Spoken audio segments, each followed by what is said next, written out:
In 1989, the Soviet Union paid Pepsi in warships, 17 submarines, a frigate, a cruiser, a destroyer. They wanted more Pepsi. They had no money the West would take.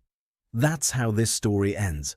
It starts with a pharmacist in North Carolina who lost everything. His company went bankrupt. The brand changed hands. It went bankrupt again.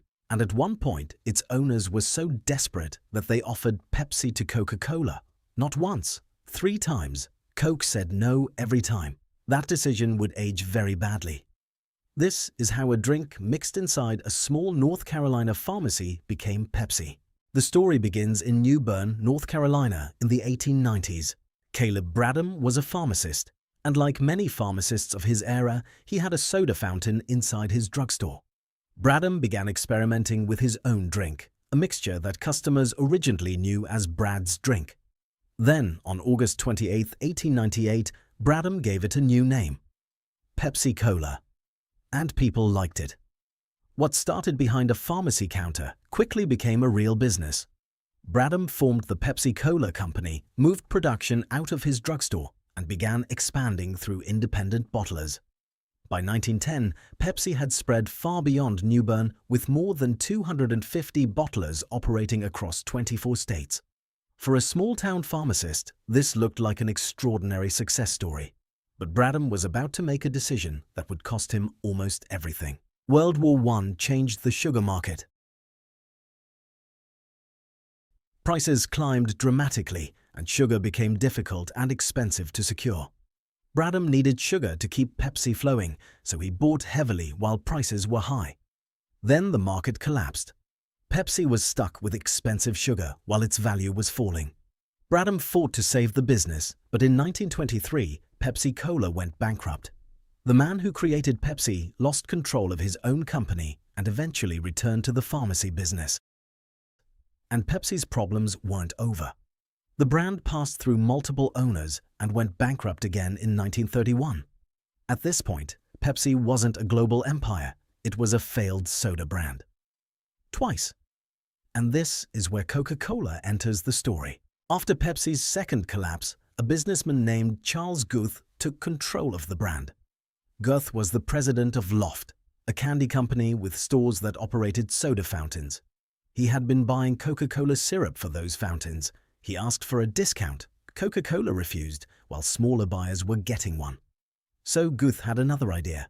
Instead of selling Coke, he would sell his own competitor, Pepsi.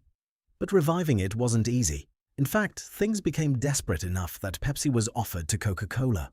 Not once. 3 times between 1922 and 1933. Coca-Cola didn't buy it. Pepsi had to survive on its own. Then came a beautifully simple strategy. During the Great Depression, money mattered more than ever. Coca-Cola came in one size, 6.5 ounces, for a nickel. Pepsi started selling 12 ounces for the same nickel. Twice the drink, same coin. Pepsi wasn't telling Depression-era Americans that it was more prestigious. It was telling them they could get more for their money. And it worked. The dying brand finally had a reason to exist. Coca-Cola's answer took 21 years. Its own larger bottles didn't arrive until 1955. Charles Guth had done the impossible. He took a twice bankrupt brand and made it work. There was just one problem. Pepsi wasn't his to take. Guth was the president of Loft.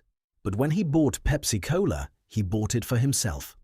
And then he built it using Loft's money, Loft's materials, and Loft's facilities. The court that later reviewed it put that plainly. Guth took without limit or stint from the company he ran. He invested little or no money of his own. Loft sued.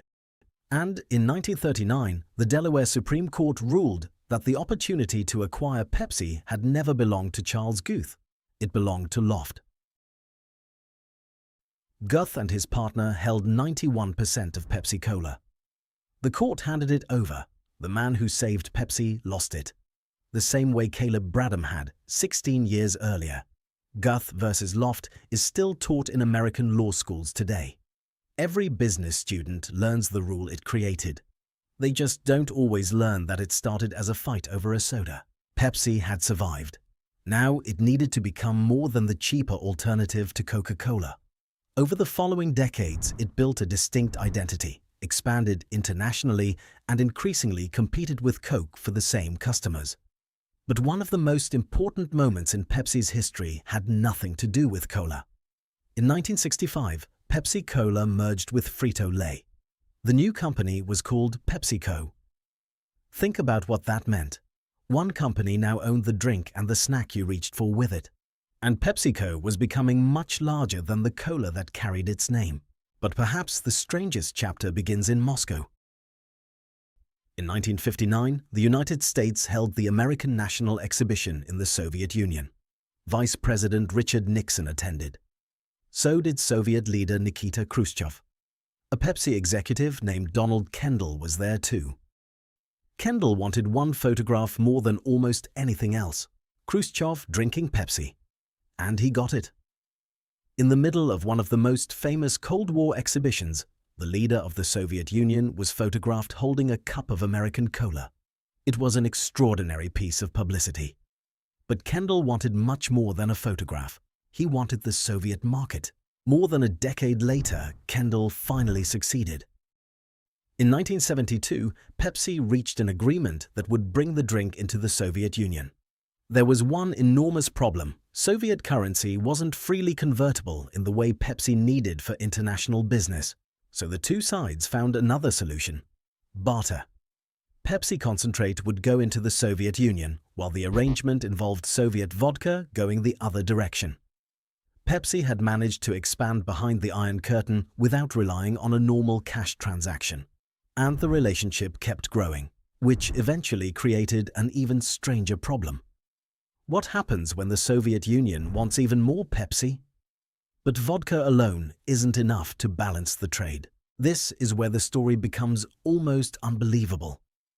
In 1989, another barter arrangement included Soviet ships.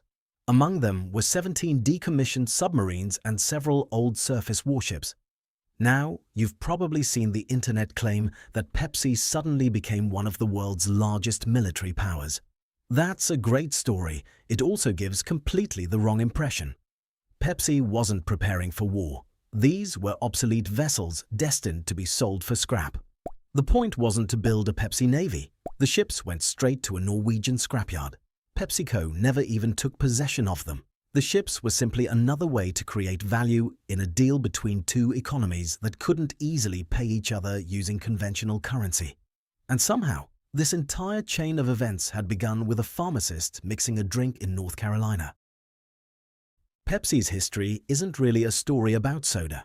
It's a story about survival. The original company failed. Then the brand failed again. Coca-Cola had an opportunity to take it off the board and didn't. Pepsi responded by finding a reason for Depression-era consumers to choose it. Then it combined drinks with snacks. And eventually it was willing to structure deals that involved vodka and obsolete Soviet ships just to keep expanding. The Pepsi sitting in a refrigerator today looks ordinary. The history behind it is anything but. And Pepsi isn't the only company whose real history sounds completely made up.